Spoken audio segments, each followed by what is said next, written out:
Hi, it's Out the Box again, although, as usual, we are actually very much in the commentary box. There's been a horrible rain shower right at the end of the day, but we're going to look through what has been a momentous day for Somerset County Cricket Club. I'm alongside Sam Dowling, who's been commentating with me today, and Ben Warren's going to join us as well, who's in charge of all the digital things you'll see online, but also the live stream too.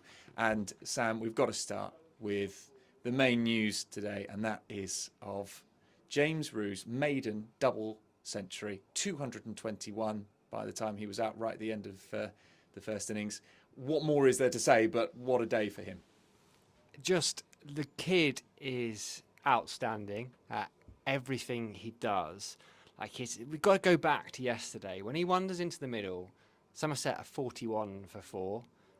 They then become 80 for 5, as Vic corrected me on air. It's the partnerships.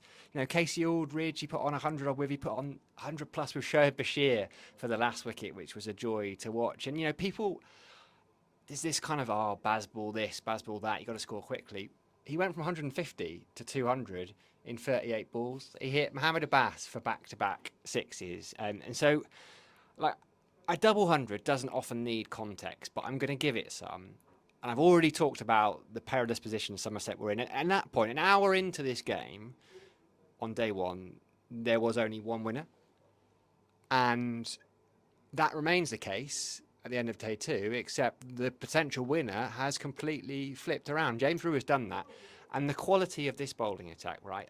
Yes, they weren't quite on it as they might have been. Kyle Abbott was on the first hour of day one, but other than that, they've been a bit loose. And the pitch is flat. You've got Abbott, Abbas, Keith Barker, Liam Dawson and James Fuller. Like that attack has taken Hampshire to within whiskers of county championship titles in recent years. And James Rew just looks completely unflustered, unfazed by everything. He's very low-key.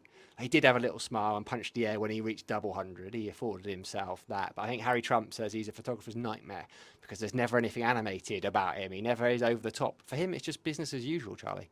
And he looks so at home against these great, this great bowling attack at the top division of first-class cricket in this country. Ben Warren, as I mentioned, is alongside us as well. You've got a great view from where you are directing the live stream. What did you make of it today? Yeah, brilliant knock. I mean, it's hard to add anything to what we've already said on commentary. We've just spoken to Jason Kerr there, and I think actually Jason's words were of real interest. He's very keen normally to play young talent, not get over the top with it, but some of his comments that he's saying about how he's the best young cricketer, the best start to a Somerset career that he's ever seen, and he was asked whether we could compare him with James Hildreth and Marcus Trescothick, and I think that everything Jason said in that interview suggests just how highly everyone on the county circuit rates him. I saw a tweet from Ricky Clark, who was downstairs working for BBC, saying he's the best young player he's seen since Ollie Pope. So yeah, I mean, these aren't, I think he's now gone on much wider than the Somerset cricket bubble in terms of what people around the country are looking at him at. So unflustered, unflappable, he looks in total control of what he's doing. And I think that the biggest compliment you can give to him, he just doesn't look like getting out. And that's he looks like got a lot of time, and he just doesn't look like he's gonna make a mistake anytime soon. And he, and he's it's quite monotonous, and that's, and I mean that in a good context. He doesn't change what he does. He doesn't change his processes compared to what what ball's coming down at him. He stays the same every time. So yeah. Amazing achievement. It's Somerset's first double 100 for something like 7 years. So he deserves all the praise that he's getting on from Somerset fans. Worth just reminding everyone that he was born in 2004. So he's here already making this impact. And you mentioned about Jason Kerr, and I was listening into that post-day interview that we did. And without prompting Jason, he's talking about potentially, hopefully, James going on to play, he said, about getting the 3 lines on the shirt. And that's something which coaches don't always do that. They can be quite reticent about bigging up players like that. But I think given the quality that we've seen today and across the whole season, it's not going to be completely out of the question pretty soon. It's that conversion rate, isn't he? He's only scored 150 this summer. If you look at the numbers, just the 400 and the double century to go with it. Like, what is it? I think Dan Lawrence is the only other teenager to have scored 6 first-class hundreds, and Dan Lawrence is a pretty good player, so he's in good company. Let's talk about some of the other bits, because just take it as read from us that we could probably talk about James Rew for the rest of this podcast. But I want to talk a bit about the support that he got as well. Firstly, Casey Aldridge, and then a bit later on, Bess and Shoaib Bashir. Ben, without those three accompanying him, we wouldn't have seen a James Rew double hundred today. So that was really important. Yeah, massively important. Yeah, Casey Aldridge played really nicely. You know, again, he came in under extreme pressure yesterday. I know we spoke a little bit about his knock on yesterday's podcast. But Don Best played really nice as well, didn't he? You know, he came in and he was the Don Best that we've all remembered batting for Somerset. You know, he took the aggressive option when needed, but solid defence, and then Shoaib Bashir entertained us all, didn't we? I don't think we've really seen Shoaib bat too much yet. I don't think anyone really knew what sort of shots he has in his locker, but we've certainly seen a lot of them today. And again, batted. You know, a lot of people remember his sixes and some of his slogs over deep mid wicket into the Somerset stand, but actually, you know, he had a bit of pressure there. You know, he had some 5 balls to face off Dawson when Rew was 199. So you know, it wasn't an all-out entertaining cameo. There was a proper cricket element to it as well, and just terrific to watch. Yeah, really, really good to see that, and exciting as well for Somerset fans. If you know, his high score up to this point was 6 not out, and now someone who's got 44 to his name, and he ran out of partners. He was 44 not out by the end, so very exciting for Somerset. Let's talk about the bowling now, because it was at the end of the innings when James Rew was eventually LBW to James Vince for 221. That won't look great in the scorecard, but the fact was that he was, by that point, trying to hit out to get the score moving up quickly. Sam, 2 wickets down already at Hampshire, and it was from the first ball of 2 separate bits. There was the first ball of the innings, and then after a rain delay, the first ball back after that as well.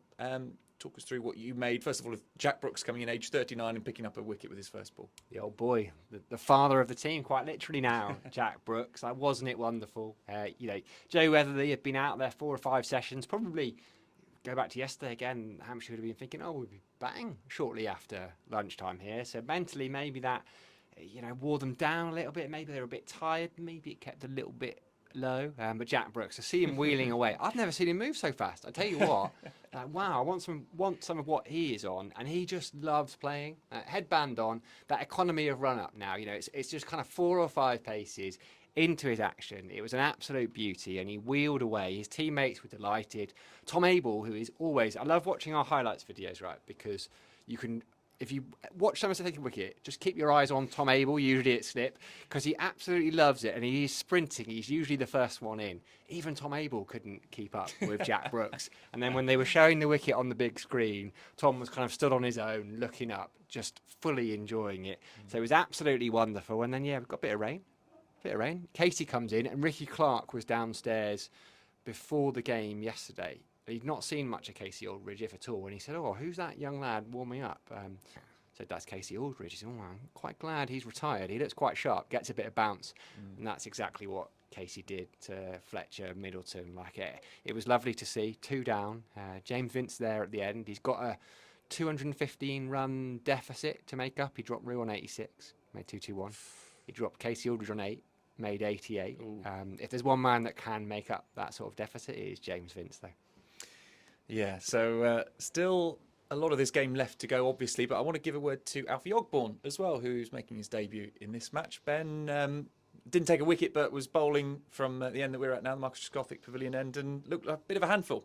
Yeah, he bowled well, didn't he? Yeah, it was a great stint to have on debut, isn't it? You know, opening the bowling with 500 on the board and a wicket in the first over. You know, it was an ideal environment for him to get settled into the professional game in first-class cricket. So, yeah, he looked good, bowled well. He angled the ball across the right-handers quite nicely. So, hopefully we'll see his made a first-class wicket tomorrow, and we'll, I think it's going to be a challenge to take 18 more wickets across this next 2 days, particularly if the weather does give us a bit of rain. But pressure does funny things, as we saw against Nottingham the other week. Well, they're going to give the head coach a bit of a selection headache potentially after this game with all these changes that we talked about yesterday. A lot of those, certainly within the batting, have been proved to be a good decision. We'll, of course, bring you all of the action tomorrow on the live stream. So you can join us from just before 11 o'clock, of course, weather permitting. But what is a very sweet day for Somerset fans. Savour it tonight. Maybe raise a glass of cider or something similar to James Rue. And we'll be back with you tomorrow morning.